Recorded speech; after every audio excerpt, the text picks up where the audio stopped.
తర్వాత చిన్మయ్య గారు తర్వాత నాగబాబు గారు చిన్మయ్ అనసూయ చల్లబడ్డారు.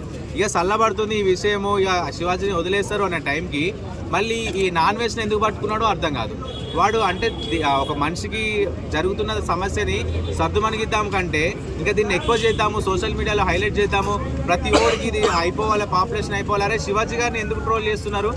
శివాజీ గారి దగ్గర నుంచి గరికపట్టి దగ్గరికి ఎందుకు పోయినావు, ఐజుడి దగ్గరికి ఎందుకు పోయినావు, వీళ్ళ విషయాల మీద నువ్వు ఎందుకు స్పందిస్తున్నావు? వాళ్ళని నేనేమనలేదే పాయింట్అవుట్ చేసి, అరే నాన్ వేషనా నువ్వు సామాన్లు అన్నావురా, లేకుంటే నువ్వు అమ్మాయిలని ఏదైనా బట్టల మీద మాట్లాడావరా అంటే నువ్వు రిపీట్ చేయి. నువ్వు చూపించిన బికినీలు కూడా అందరు చూస్తున్నారు కదా, ఎవడు మాట్లాడలే శివాజీ గారి మీద మాట్లాడిన విషయానికి నువ్వెందుకు రియాక్ట్ అవుతున్నావు, నువ్వెందుకు హైలైట్ అవుతున్నావు సోషల్ మీడియాలో అర్థం కావట్లేదు. ఇప్పటికి కూడా నువ్వు సపరేట్గా బ్యాంకాక్లో ఉన్నావు, తెల్ల బెడ్షీట్ కప్పుకొని పండుకో అంతే తప్ప. కానీ ఇష్టం వచ్చినటువంటి అందరి మీదకి ఇండియన్స్ అందరూ ఏమి నువ్వు చెప్తున్న మాటలు విని అదే కరెక్ట్ అనుకునేటువంటి ఎవరు లేరు. ప్రతి ఒక్కరికి ఎడ్యుకేటెడ్ ఉన్నారు, నువ్వు చెప్పే మాటలు ప్రతి ఒక్కరికి అర్థమవుతాయి.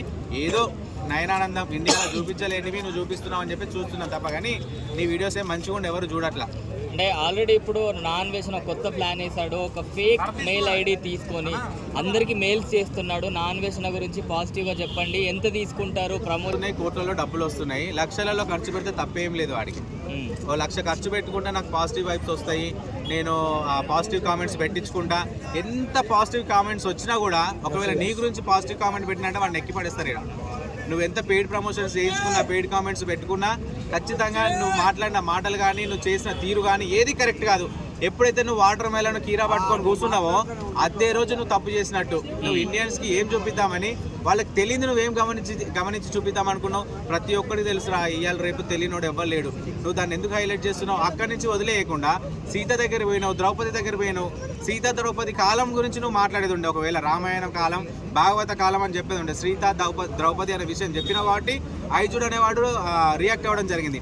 అరే సీతాదేవి గురించి ఎందుకు మాట్లాడాల్సి వచ్చింది, నువ్వు ద్రౌపది గురించి ఎందుకు మాట్లాడాల్సి వచ్చింది అని చెప్పేసి వాడు మాట్లాడినందుకు నువ్వు వాడి ఫ్యామిలీని కూడా టార్గెట్ చేస్తాయి. నీకేమొస్తుంది వాడి ఫ్యామిలీని టార్గెట్ చేస్తే? నీకు అంత దమ్ము సత్తా ఉంటే డైరెక్ట్ వాడిని టార్గెట్ చేయి, ఐజుడిని టార్గెట్ చేయి. ఎందుకంటే ఆల్రెడీ ఫేమస్లో ఉన్నాడు. ఎవరైతే ఫేమస్లో ఉంటున్నారో వాళ్ళని టార్గెట్ చేసి వాళ్ళని లో చేయాలని చూస్తున్నాడు. వాడు మాత్రమే సోషల్ మీడియాలో హైలైట్ అవ్వాలా, మిగతా వాడు ఎవడు హైలైట్ అవ్వద్దు అనేది వాడి ఇంటెన్షన్. అరే నీకున్న రెప్యుటేషన్ నీకు ఉంటుందిరా, ఎవడికున్న టాలెంట్ వాడికి ఉంటుంది, ప్రతి ఒక్కరికి ఎదుగుతాడు. నువ్వెవడైనా తొక్కేయడానికి వాడి ఫ్యామిలీ వాడి తమ్ముడిని క్వశ్చన్ చేసిండా? దమ్మున్నాడు అయితే వాడిని డైరెక్ట్ క్వశ్చన్ చేయి. వాడి తమ్ముడి దగ్గర ఉన్న ఇష్యూని తీసుకొచ్చి నేను బెదిరిస్తున్నా, నేను ఏడ పెడతానో చూడు, ఎక్కడ పెడతానో చూడు అని చెప్పేసి ఫ్యామిలీని తీసుకొచ్చి, వాడు ఒక రెప్యుటేషన్ ఉన్నట్టు ఫ్యామిలీ నుంచి వచ్చినట్టు, వాళ్ళ డాడీ ఒక కలెక్టర్, వాడు అనుకోడా అరే నా ఫ్యామిలీ నేను బయట రోడ్డు మీద వేసుకోవద్దని చెప్పేసి వాడు మాట్లాడి తగ్గిపోయిండు. ఒకవేళ కనుక వాడు రియాక్ట్ అయి ఉంటే ఆ నాన్ వేసిన గాడు మొత్తం ఎక్కడికక్కడ ఆగిపోయేది. ఒకవేళ అంతే దమ్ము ధైర్యం నీకు ఉన్నట్లయితే ఇండియాకి వచ్చి అవే బెదిరింపులు చేయను. ఇండియాకి రా, ఇండియాకి వచ్చి ఇండియాలో ప్రెస్ మీట్ పెట్టి, ప్రెస్ మీట్ ముందు నువ్వు ఏవైతే బెదిరిస్తున్నావో అట్లా ఒక్కొక్కరిని బెదిరించి చూడు. నిన్ను ఎక్కడ తొక్కిసి పెట్టాలో, ఎక్కడ నరికిసి పెట్టాలో ప్రతి ఒక్కరికి తెలుసు. నువ్వు ఎక్కడో కూర్చొని నాకేం కాదనుకుంటున్నావు. ఇప్పుడు కూడా చాలా మంది నాన్ వేషన్కి సపోర్ట్ చేస్తున్నారు, పాజిటివ్ కమెంట్స్ చేస్తున్నారు. వాళ్ళని ఎలా చూడొచ్చు? వాళ్ళని